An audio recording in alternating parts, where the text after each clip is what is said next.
All right, let's get started. Hi, this is Bob Hawk at WiSys.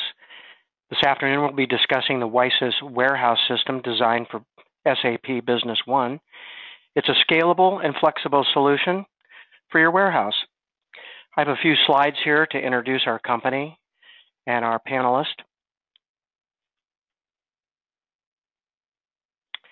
So who is WiSys? WiSys started out a few years ago in 2004. We started out as wireless systems. That's where we get the wireless WISYS from. Today we have more than 350 customers that use WiSys. Some customers have a couple of scanners, others have 102 scanners. So the applications that you're going to see today are tightly integrated with your ERP system. It's embedded right inside SAP. These applications are scalable and flexible. What does that mean?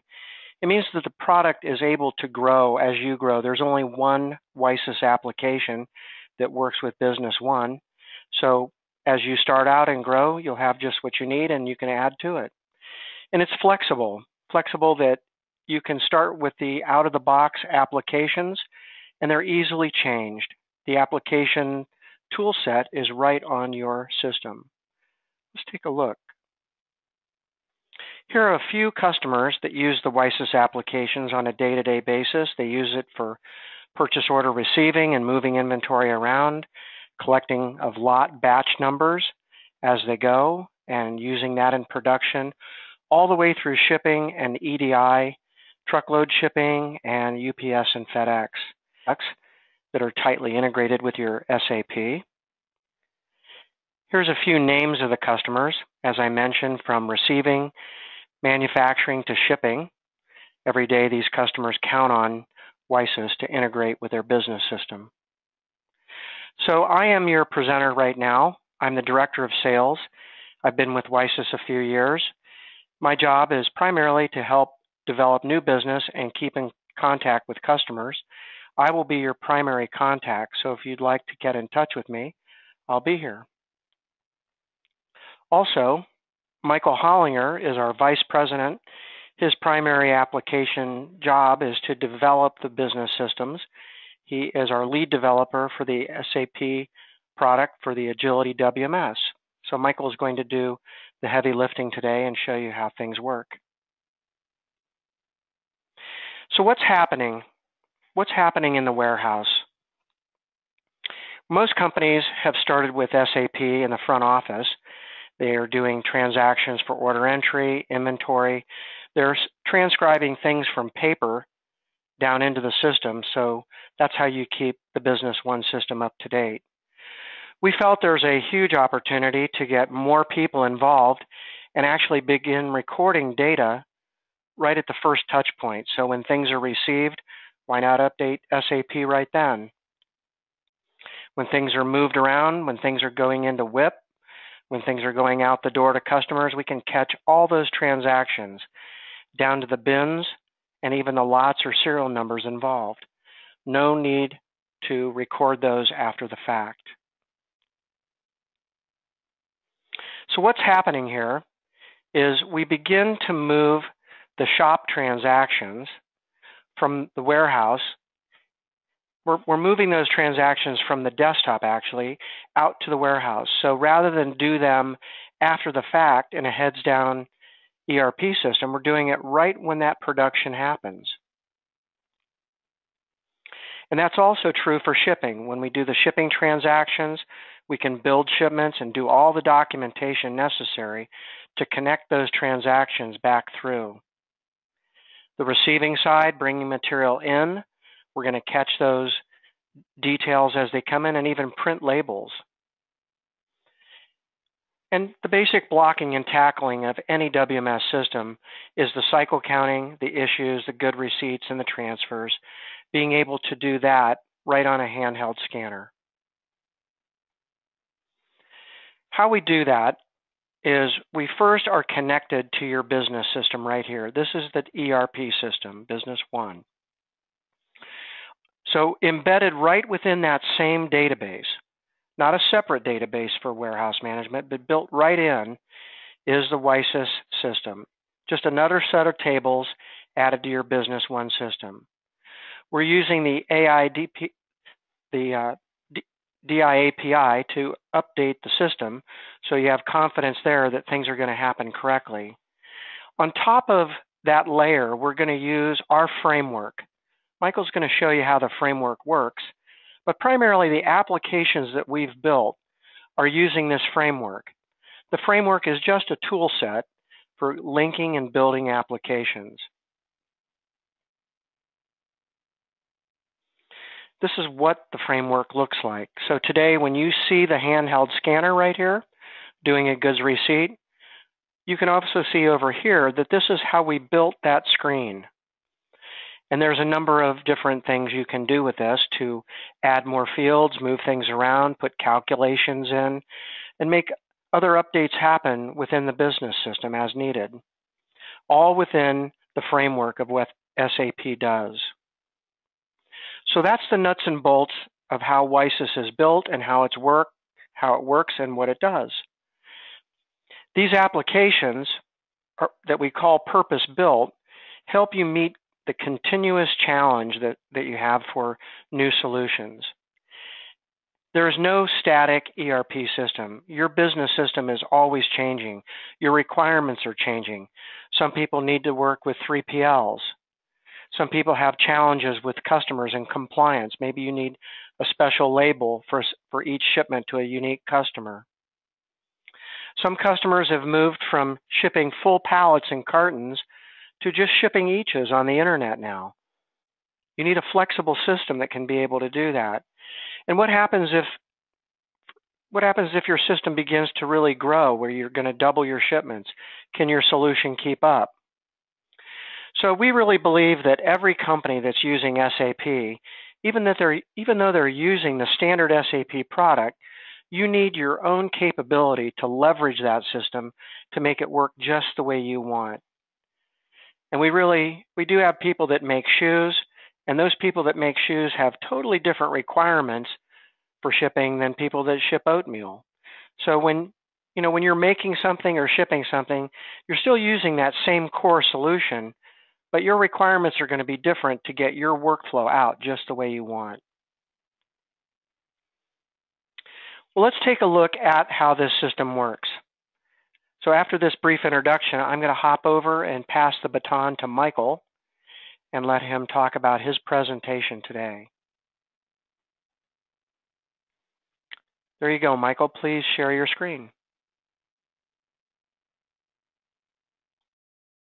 Great, thanks. I'm just gonna move this out of the way here. Okay, so I just have a quick little flow here to go over to show you kind of an overview of what I'm going to show today. So I'm going to start off with goods receipt, PO. So I'm going to show you how to receive instant purchase orders. So the idea is to get everything off the truck and into your warehouse, and then do a put away, which will be the next step. I'll show you how to do putaways. And then I'm just going to kind of step into showing you how to also do some inventory transactions. So once you have your inventory up to date, how can we do things like transfer your inventory, or maybe do some simple goods receipts, goods issue, things like that. But with the inventory that we bring in, we're going to do issue into production, show you how we might be able to return that from production if you don't need it, and how to then do a production goods receipt. And then out of production, we're going to build up some pallets and put those away using pallet transfer, show you how we can look at those pallets and license plate numbers throughout your inventory. And then I'm going to end off into some shipping. So I'll show you a couple of simple shipping techniques, and then we'll end up with some nice advanced shipping techniques showing how we can load up full pallets for a truckload and then packing some cartons in the aisle for UPS type shipping. So what I'm going to show you today is all out of the box product. And the idea is that with the out of the box product, I'll show you how you can also use the Form Studio and the Agility Adaptable Framework for configuring the product to do exactly what you want it to do. All right, so first things first, I'm going to start off with the handheld. So you'll see here, this is the simulation of what you would see on the handheld device. This is our product on the handheld device. So this is, you'll click around here, and when you come into a screen, just to give you a quick overview, any field that's blue that's where the focus is. I can type, scan, and look up in those fields. All right, so let's start off with the goods receipt PO, and let's just go look at what we have in Business One first off. And I've got a couple of different purchase orders, so I'm going to show you a couple of different things we can do with it. But we have $12.95 here. We've got a motherboard and some printer label that we're going to receive in. And so what I'm going to do is, with my scanner, I would scan my purchase order, scan the item I want to receive, and you'll see here this bin 05-stock. So this is a binned item, and it's defaulting to 05-stock, and I'll show you here in a minute where we default that, because the idea is we want to get everything off the truck and into a warehouse into some kind of centralized bin. All right, so I'm going to receive half of those first. Okay, so now that I've received that, it's already into Business One as we speak. It's real time, and I'm just printing some labels to the screen. And so this is just a label I made up. These are actually out of the box labels that you can use, but I'll show you how you can design your own labels here. All right, so if I would scan the item again, it says remaining 50, and go ahead and bring another 50. Okay, and there's our label again. So if we go into Business One right now and look at that order, we'll see the line is already closed. Okay, and we get the relationship map. We can see here we've got 2 goods receipt POs already entered into Business One. Those are all done through the DI API. Now another way to look at this here is we've got some nice grid views that we've added to the menu, and every grid that I'm going to show you, these are things built on the framework that you can either customize or create your own grids and views and put them on the menu as well. So the nice thing about these grids is we can go into these grid filters, column filters, and just start typing. So $12.95, here's the line that I just received, and we can look at the receipts in grid fashion as well. So there's our 50 and 50. So it allows for nice drill downs. All right, so let me go back and take a little bit further. So I'm still on $12.95, and we have another item here to receive, and I'm going to receive the printer label. Now this one is a batch lotted item. Okay, so a couple ways to handle batches. I'm not going to spend a whole lot of time on batches today. What I'm showing here, batches work the same way throughout the whole system, and so we can build the lot numbers, the batch numbers using our lot builder. So you can define table lookups if you want to bring in data from the purchase order and put that into the lot number, create sequential numbers. You can define that however you want, and it'll automatically build a lot number for you internally. Or if you want to just scan it, sometimes the vendors send you those batch lot numbers. So I'm going to scan one here. Okay, so I'm just going to scan a lot number, and we're going to receive half of those. And again, there's my label. Okay, I'm going to scan the item again and do another lot number. Okay, now I'm going to take a step back for a minute. So the way that operated was I scan the item, I scan the batch, I type in the quantity, and then ask me for the item again. Okay, but I want to change this flow for a minute. I'm going to go now into Visual Form Studio.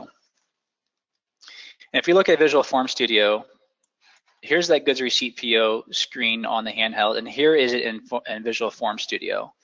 Okay, so I can click around, I can move things around, I can move the fields around, I can add new fields, I can add new buttons, but I'm going to add, let's say I wanted to add a new field here, and let me just go to webinar out of the way here, and I want to just call this, maybe I want to call this container.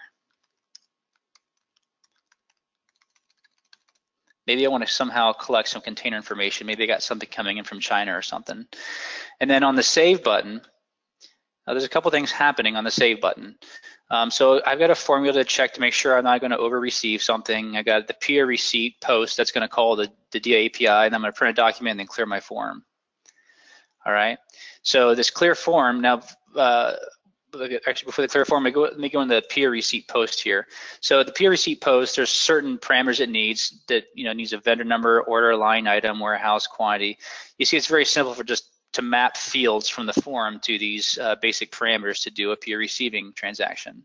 If I go over to some extra properties here, I could go into the user field value 1, and maybe I've got some user-defined field called container on my PO table. And I might want to map this new container field to that value. oops, I did that backwards, sorry. Go to U. There we go. So if I wanted to map the value of container to that field name, U underscore container on the table, when I do that PO receipt, it'll assign it to that field, and now we'll have links to this container to the PO receipt. Okay.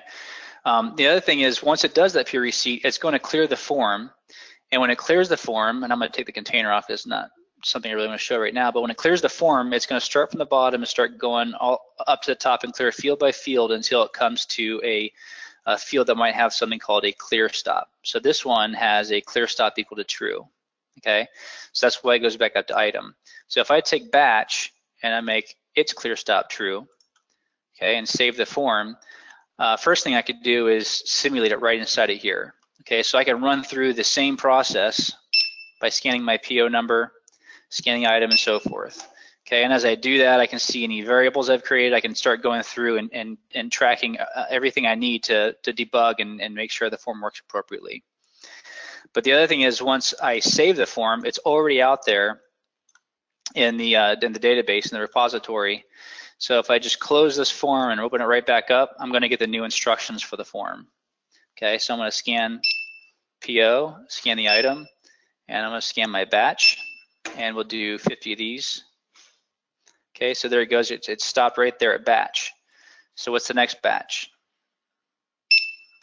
Okay, so I can just quickly change the form, the flow of the form, and how it operates. Okay, but let's change it again. So now let's take batch,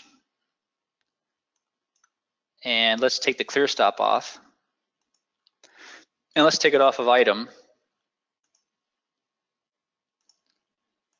Okay, and we'll save this form and go back to the handheld. Now we're going to assume that we've got a vendor that's sending us a concatenated barcode. So it has order number, item number, and batch number all on the boxes as they come in. So I might just scan it like this when it comes in. Okay, and there's my label. And then I might scan the next batch number coming in that's on that, coming off the truck. Okay, so it's very flexible, very, very easy to change things on the handheld. Now this bin 05-stock, I told you I would show you where that came from. There's some options on the handheld. So here the receiving bin I defined as 05-stock, and when we get into production, I've also defined 05-prod as the production bin. Okay, so that 05-doc bin is going to come in handy when we get into put away. But before we get into put away, I just want to show you some other ways of looking at data here. So one thing is, let me go into the data and look at this item. And look at the inventory data. And we'll look at the bins here. So you can see we've got 100 sitting in 05-doc. Okay, and I'm going to move this into this 05142 bin here in a minute. But I also want to show you that there's other ways to look at the data that we deploy here with these other grids for looking at data. We've got this item location bin view. And with the item location bin view, I can start with an item, warehouse range, or I can just look at everything and then filter on the data coming in. So I might want to look at my item this way and sort by bin, and you can see there's the 05-doc bin, there's that 100, and there's the 05142 bin, that's 10.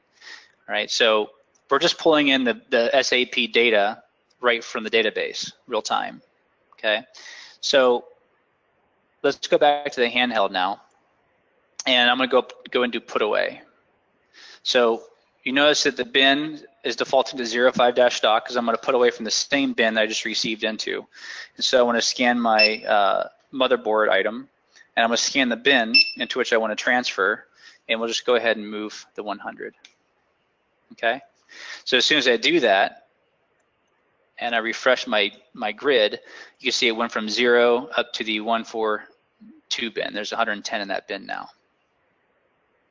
Okay, just as if I were to go back into here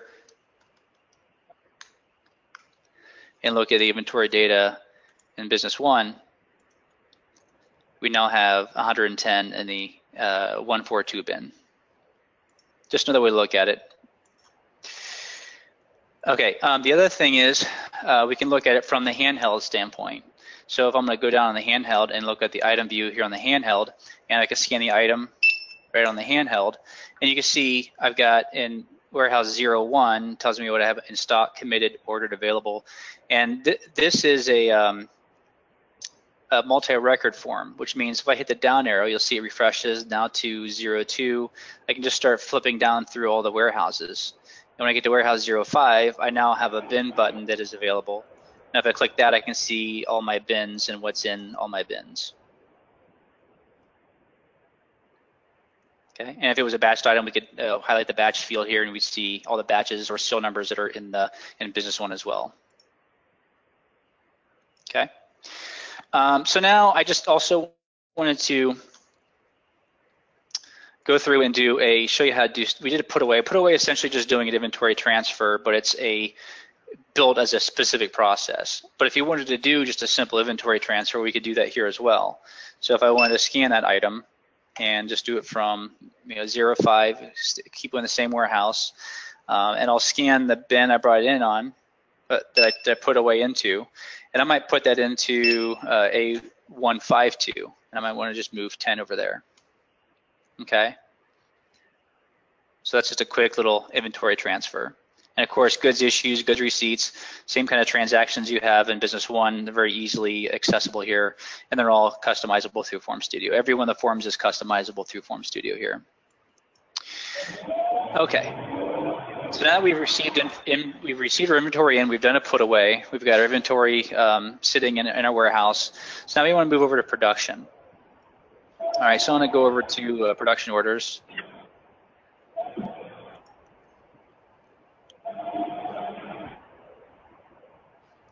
And I've got an order in here, order 175. And so this is for a PC. We're gonna make a PC, we're making 100 of them. And somebody's making some noise out there. Is that you, Kathy? Thank you. So I have a planned quantity 100. We're gonna bring that into warehouse 05. And this first item here is gonna be a manual issue. And it's gonna be issued out of 05. So I'm gonna leave this up for a second, and I'm gonna go back over to the handheld, and let's go do a production issue.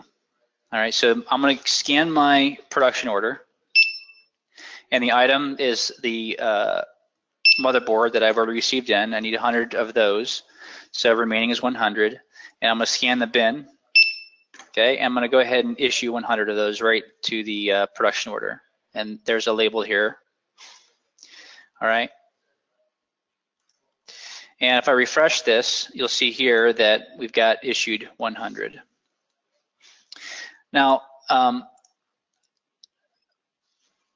from here, I'm gonna go ahead and just assume that I'm gonna report production of what has all been created. So I put in 100, I'm gonna go ahead and, not production return, I'm gonna do production receipt. And I'm gonna scan that order, 175. Okay, and so there's that 05-prod bin that I showed you in the options that we're defaulting to. And remaining is 100. Now I'm gonna just assume that I'm gonna do a 95 instead of 100. For whatever reason, I'm only making 95 instead of 100. Okay, and so here is our label again. Now if I refresh this, you're gonna see that all the backflushed items have been backflushed at 95 for what we reported production on. Okay. So to reconcile this, we want to return that motherboard back to where we got it because okay, so we're going to scan that production order 175, and we're going to scan our item and the bin to which we want to put away, and let's just put, and it shows you here we've issued 100, now you want to return 5 of them. Okay, and there's our label again. So now when we refresh this, now we're all reconciled. We issued 95, we backflush the other 95, and we've reported production of 95 on this production order. Okay, so all through our transactions here, you notice that a label has been coming to the screen. Now, we're doing that for the demonstration because that way you can see, first off, how fast the labels can print, and second, just so you can see what the labels would look like. But I'm gonna take a step back real quick and show you how our document management works. So if you go into document management here, And let's just go to peer receiving where we had that label. So this is a peer receiving label. So we have all these different categories. You can do a new label and upload either crystal reports if you want to create a crystal report label, or we have our own label designer in here as well. We deploy as part of our product. So you can open it right inside of here. I'll just zoom in a little bit. So this is that peer receiving label you saw that popped up. And so I might want to come in here and just add another barcode. Okay, and then if I scroll down here on the barcode, this is all going to be ZPL language. So if I go to symbology on that barcode, any ZPL, any barcode symbology that ZPL can handle will be in here, which is pretty much everything. Now if I go to data field, I've got a data query in here, so I could assign this to a data field from my data query that I brought in. So if I wanted to add more fields to a data query and assign it to the barcode, I could do that as well. All right. So if I save that, I would save it right back into the data repository, but I'm not doing that here in this scenario for the demonstration. All right, so we've done our production. So now I want to go over to pallets, and I want to build up some pallets. I got our inventory has been received. We've got some PCs, and we're going to bring those, put them onto pallets and put those pallets away. All right. So I want to go to Pallet Builder. All right, and with Pallet Builder, I'm just going to hit enter to get a new pallet. All right, and I'm going to scan my PC, and and now here I'm going to put, it's going to be 05-prod because we received everything into 05-prod. So I could type that in here and make 20 of those, put 20 of those onto a pallet. So we have pallet 109. Okay, so this is the first pallet we just created, and this is license plate number pallet 109. It's got the barcode for the pallet number that we can scan to look at that pallet and do transfers and letdowns and load them onto shipments and things like that. But let's take a step back. So maybe in my case, because I'm using 05 bin, which is kind of a virtual bin. It's kind of more just like an idea of an area that is in my production area, not necessarily something I can scan and make that an efficient process. So what I might want to do is, let's go back over here to Form Studio, and I'm going to open up a different project. So all of the forms are held within projects. All right, so we have this project called Pallet Management, and you'll see distribution, pallets, and production down here, and that coincides with these here, distribution, pallets, and production. So you can build new processes and put them in different tabs on the handheld. So we're going to take Pallet Builder. We just used Pallet Builder, and I'm going to copy this form, and we'll call this Production Pallet Builder, whatever you want to call it. Okay, and yes, I do want to open it up, but I also want to I want to change where this thing lives. I want to put it over in the production tab. Okay, so now it's over here in the production tab when I pull up on the handheld. What I want to do is take this bin, and I'm going to move it up to the top. And I'm going to take the bin, and I'm going to, on that bin, when this form starts up, I've got a startup formula. There's a formula I want to run when the form initially starts up. Okay, and I'm just going to just give this a name. And I could define some criteria, so I could compare some different parameters and information to decide whether or not I want to run this formula. If it's true, then I would do some different things down in this true area. But I want to do this every time, so I'm just gonna, it's always true. So therefore, down in here, I'm gonna set the bin equal to, and then we'll go find our prod bin. Okay, so the @ats are our option defaults. This @ is our items on the form, and you have things like $signs, which are variables, and then other ways of looking at parameters and things like that. So bin is going to equal to prod bin, so we'll add that. Okay, and we'll save it. All right. Now, in order for the user to have access to that, we need to go over to security and go to roles. And we're going to go to this role that we're looking at right now. And Alex is our user. He's currently in this role. And these are the components for the role. And I'm going to remove Pallet Builder and add this production Pallet Builder to this user. All right. So now when I go back on the handheld, I'll just log out, come back in here again as Alex. All right, now we go to production. Now we have this production pallet builder. And so now we got our bin defaulting to 05 prod bin. So now all we got to do is hit enter for a new pallet, scan our item, and do 20. Okay, now I didn't set the printer for my label yet. So if that happens, you could choose a printer on the fly. This is what happens if you don't preset a printer. But I'll just cancel that for now. And to set a printer, you would just come in here into the printer option. This is the name of this label is called Pallet. And I would just choose, in this case, I'm going to print a screen, or I could print to any other. If I had a label printer like a Zebra label printer, I could set to the Zebra label printer, but I'll just print a screen for this scenario. So again, we'll do another pallet, and we want to scan our item and do another 20. Okay, there's pallet 111. So we got 109, 110, and 111, and I'm going to do just one more here, and another 20. Okay, and there's 112. All right. So I just want to show you briefly how that works. So you can use Form Studio. You see how quickly, again, it is to change forms and move them around. I'm going to go back into Business One, and under Inventory and WiSys, we've got an item pallet view. All right. So if we want to look at our item, our PC item here, you see we've got pallets 109, 110, 111, and 112, and they're all sitting on 05-prod. Okay, so what we've done is we've created a whole pallet layer or package layer that sits on top of the item and the bin layer. So we're keeping them in sync. When we call a DI API and do transfers and move them around, we're keeping our pallets and license plate numbers in sync with that. So it's another unique number to keep track of your inventory, move them around. So oftentimes people would transfer those and move around, put them into like an overstock bin, into like a pallet letdown, and then from there you kind of destroy that pallet, then do kind of picking from that picking bin on the ground.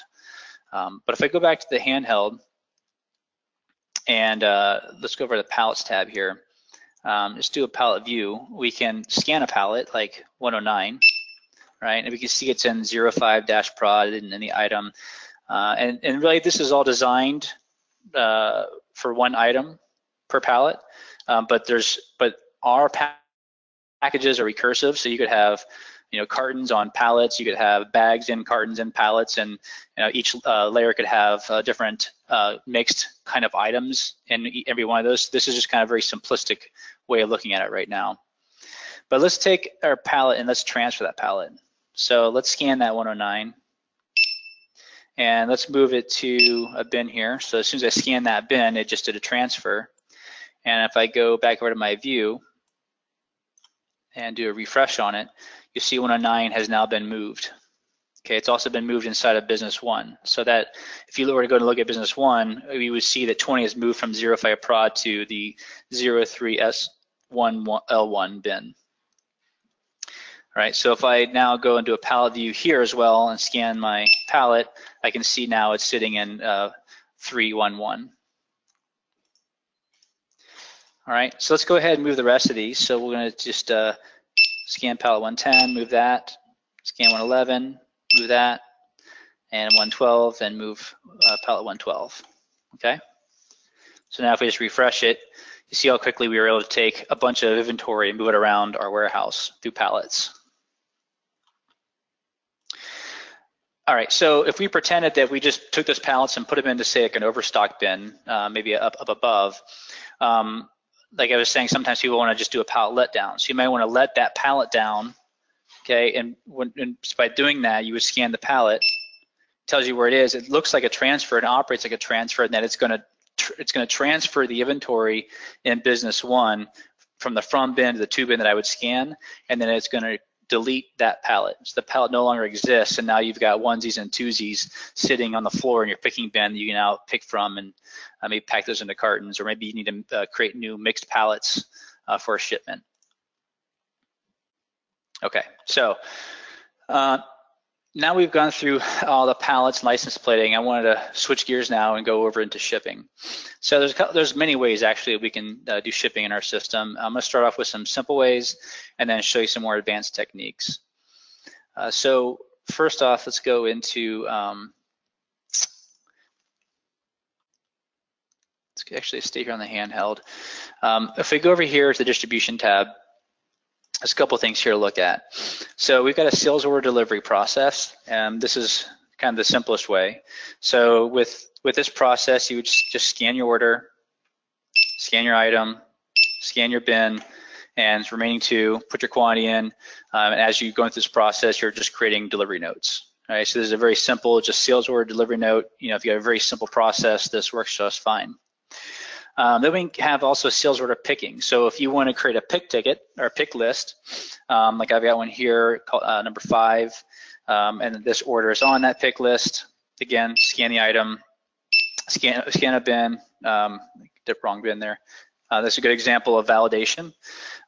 So when you go through this process, you're building up and picking everything on that pick list.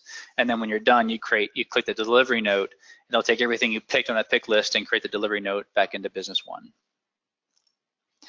Okay, and then another way, if you go a step up from there, is this directed sales order picking.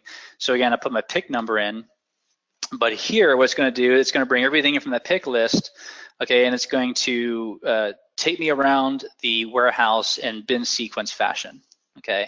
So this is the smallest bin here, so this is 111, and if you imagine you had 10 orders on this pick list, it's very possible that maybe on 3 of those orders, I'm supposed to go get item A00001.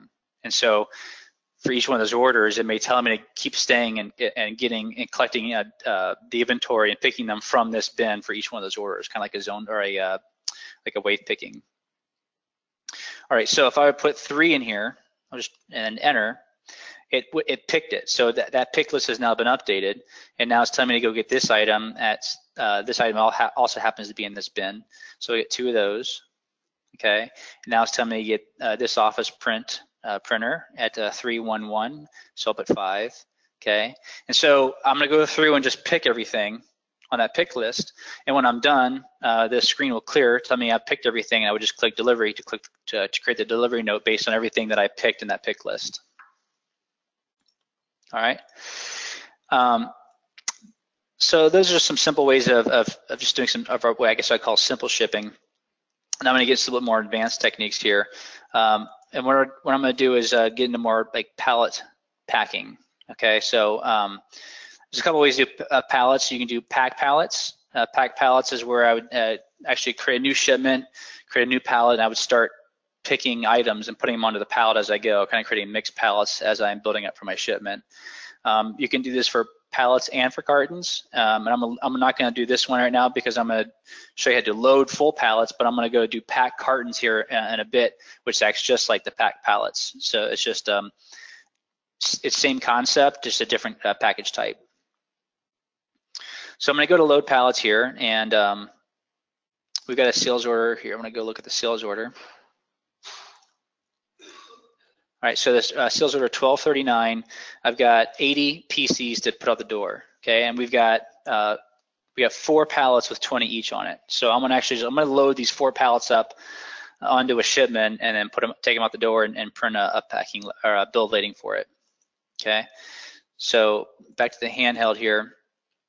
I'm gonna hit enter for a new shipment, okay? And I'm gonna scan my order and scan my item, and I'm gonna just scan pallet 109, okay? And I'm gonna scan my order again. As I'm going around, I'm grabbing these pallets, and I might have brought them all over to the staging area initially, and I'm just scanning them as I put them onto the truck, or it might be as I'm grabbing them off the bin and bringing them over to the staging area, I might be scanning those pallets as I go get them off using a forklift. So here we go, scan my item again and scan pallet 110. Same order, item, and pallet 111. Okay, and I'm just stop for a second and show you. So on the handheld, we started creating shipment 10114. Okay, so 10114, if we look at what we're building here, so some kind of shipping manager, somebody could be looking at this and saying, okay, pallet 109, 110, 111, 20, 20, 20. So you can see that we've packed 3 pallets of 20 so far onto the shipment. So we'll come back here and I'll do our last pallet. and pallet 112. Okay, so you could really see what people are packing out here. I'll refresh this. As they're packing, you could refresh this tree view and see what all is being packed so far on this shipment. Once it's all packed up, you can just click over here and click the LTL button. Okay, and this is going to go and roll everything up and create a delivery note. Okay, so the delivery note's been created in Business One, and so now I might want to put in a total weight and click print. So this is going to print a bill of lading now, or any other document you want to print. So using the document manager, and there's our 80 pieces. Using our document manager, you could create all kinds of crystal reports, packing lists, whatever needs to go out. Okay, and I just wanted to mention one more thing about printing along those lines. If we go back over here to our documents, what I just printed there was this bill of lading. Okay, so this is a bill of this is a crystal bill of lading. It's labeled as public. That means everybody's going to get it. When it's public, I can also exclude it from items or product categories or customers or customer types, or I can make it private, and I might want to assign that to a specific customer. All right, so I'll just do a lookup on a customer, and maybe Walmart gets this one bill of lading because they've got like some master bill of ladings and some other things they really require. Maybe a JCPenney's or a Sears gets something else, and so forth. So you can assign it, and then the people in the warehouse, the operators have no idea what's going to print. They typically do, but they don't have to make a mistake by selecting which one they want to print at a given time. It just whatever comes out is what's supposed to go for that customer. All right, so last thing we want to do is I want to show you how we can pack cartons in the aisle. And I mentioned that packed pallets and packed cartons, they really do operate the same way because in the end it's just a package type, okay? And we define those over here. If I go to packing and shipping and look at our package types, so I've got cartons and we got pallets, okay? So these match up. We match these up with the packages in Business One so that when we do our shipping and we write to the delivery note packages, they match up with Business One. You can pull those up inside of the delivery note. So they match up one for one. All right, so pack cartons. And I'm going to start a new shipment. And I have a different order here for that one. So 1238. And I'm going to scan the item for that in the bin. And I have remaining 2, so I'm going to put 1 in this carton, okay? And there's my carton label. And you'll see here we got a new shipment 10115, and this carton is 113. You just saw that the label printed out for 113. And I'm going to do a new carton for this one. So I put 1 in the first carton. Now I'm going to click New Carton. And I'm going to put that same item in a second carton. Okay, and there's our 114. Okay, carton 113 and 114. And again, we'll go back to our shipping tree and look at 10115.